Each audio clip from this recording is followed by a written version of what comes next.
नमस्कार दर्शक बंधु, जदि आपण जड़े बिच्छा राशि व्यक्ति अटंती तेबे 16 जुलाई 2025 रे आपणकर कर्म भावर कर्ता जी गत एक मास धरी अष्टम घरे रही आपण किछि करि पारि नथिले आज ठारू से भाग्य स्थान रे प्रवेश करने को जाउछिन।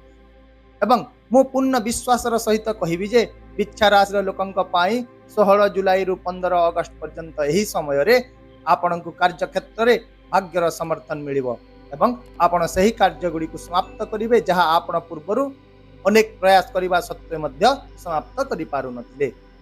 अथवा मोर कहिवार कथा एया जे एबे आपण सूर्य महाराज को आशीर्वाद रे निजर कार्य क्षेत्र रे सूर्यंक परि उज्ज्वलता देखिबा को पाइबे। इच्छा राशि लोकंक पाई कर्म भावर कर्ता हेउचंती सूर्य महाराज जे कि गत एक मास धरी अष्टम घरे थिले एवं एथि जोगु आपण एही अवधि मध्य रे आपणकर कार्य अनेक बाधा मध्य देखिचंती। आपण कार्य समाप्त होबारे मध्य बाधा देखिचंती। जो काम शेष हो जिवो बोली भाबुतिले पर मुहूर्त रे सही काम रे किछि ना किछि बाधा आसी जाउतिला। एहार कारण हेउची परमेश आपणଙ୍କୁ समर्थन करि पारु नथिले एवं जेतेबेले परमेश आपणଙ୍କୁ समर्थन करि पारिबे नाही सेतेबेले आपणଙ୍କ पई बाधा आसीबा स्वाभाविक होइथाय।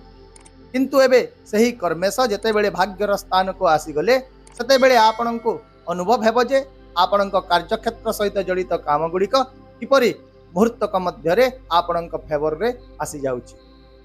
जेतेबेले कार्य क्षेत्र रे आपणଙ୍କୁ भाग्यर समर्थन मिलिबो सेतेबेले आपण बहुत खुशी मध्य अनुभव करिवे।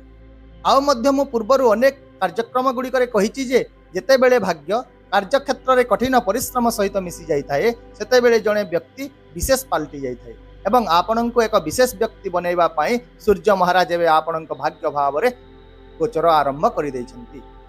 विशेष करी बिच्छा राशि लोकंक पाई जदि कोनोसी लाभ हुए तेबे आपणଙ୍କ कार्यक्षेत्र सहित जड़ित परिस्थिति रे सुगमता जागृत हेउथवार आपण देखिबा को पाइबे। पूर्वरु जो समस्त काम अटकी रहितिला आपण एही समय रे भाग्यर समर्थन रे सेगुडी को समाप्त करबा को जाउछंती। पितांक स्वास्थ्य सुदृढ़ हेबो किंतु एठारे मु आपणଙ୍କୁ निश्चित भाव रे आ गोटे परामर्श देवी जे यही गोटे मास भितरे 16 जुलाई रु 15 अगस्त मध्य जदि आपणଙ୍କ पितांक परामर्श नै जे कोनोसी काम करिवे तेबे आपण सफलता पाइबार चांस 4 गुण वृद्धि पाइजिबे। एहा छड़ा एही पीरियड रे धार्मिक कार्य रे आपणकर आग्रह वृद्धि पाइबो। यदि आपण भ्रमण करबा को चाहुतिले बा चाहंती तेबे सूर्य महाराज आपणଙ୍କୁ बहुत भल समय रे भ्रमणर लाभ देबा को जाउछंती। ताहा व्यावसायिक यात्रा हेउ किंबा भौतिक सुख पाई यात्रा हेउ उभय आपणଙ୍କୁ बहुत लाभ प्रदान करिवे। आपणଙ୍କ कठिन परिश्रमर फलाफल आपणଙ୍କ पाखको शीघ्र आसीबो जहा पूर्वरु आसु नथिला। आपण जेते अधिक कठिन परिश्रम करिवे सूर्य महाराज आपणଙ୍କ भाग्य को समर्थन करिवे एवं आपणଙ୍କ कठिन परिश्रमर फलाफल आपणଙ୍କୁ देवार दायित्व से निजे ही ग्रहण करिवे। आउ मध्य छोट भाई भौणीଙ୍କ सहित आपणଙ୍କର संपर्कर परिस्थिति को सूर्य महाराज संपूर्ण आपणଙ୍କ पक्ष रे आनिबे। आपणଙ୍କର कोनसी सरकारी काम जदि अटकी रहिछि एहा को से संपूर्ण आपणଙ୍କ पक्ष रे आनि देबे। जदि आपण ट्रांसफर विषय रे चिंता करूथिले तेबे एहार बहुत भल संभावना मध्य रहिछि। एही गोटे मास अवधि बिच्छा राशि लोकंक पाई एक अत्यंत सुंदर रूप रे बीतिबे एवं जेतेबेले सूर्य महाराज अगस्त रु सेप्टेम्बर पर्यंत आपणଙ୍କ कार्य भाव को आसी जिवे सेतेबेले एहा सोने पे सुहागा होई जिवो। आपणଙ୍କ पाई पूर्वरु जो रूपा एवं पितलर सदृश स्थिति सृष्टि होतला ताहा एबे सुनारे परिणत होई सारिछि बंधु। एवं जदि आपण एही परिस्थितिर सदुपयोग करिवे तेबे एही मास निश्चित भाव रे आपणଙ୍କ पाई बहुत स्वतंत्र हिसाब रे परिलक्षित हेबो। ताहेले बंधुगण एही समय रे आपण प्रतिदिन सूर्य देवता को जल अर्पण करंतु। ओम सूरः नमः एही मंत्र को जप करंतु। आदित्य हृदय स्तोत्र पाठ करंतु किंबा सुनंतु। दीटा भितर जोटा आपणଙ୍କ पाई सुविधा हेउची ताहा करंतु।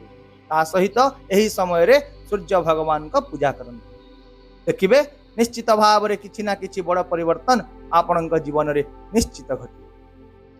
आशा करूची मो द्वारा दिया जाइतिबा एही सूचना आपणଙ୍କୁ निश्चित भाव रे पसंद आसीथिबो।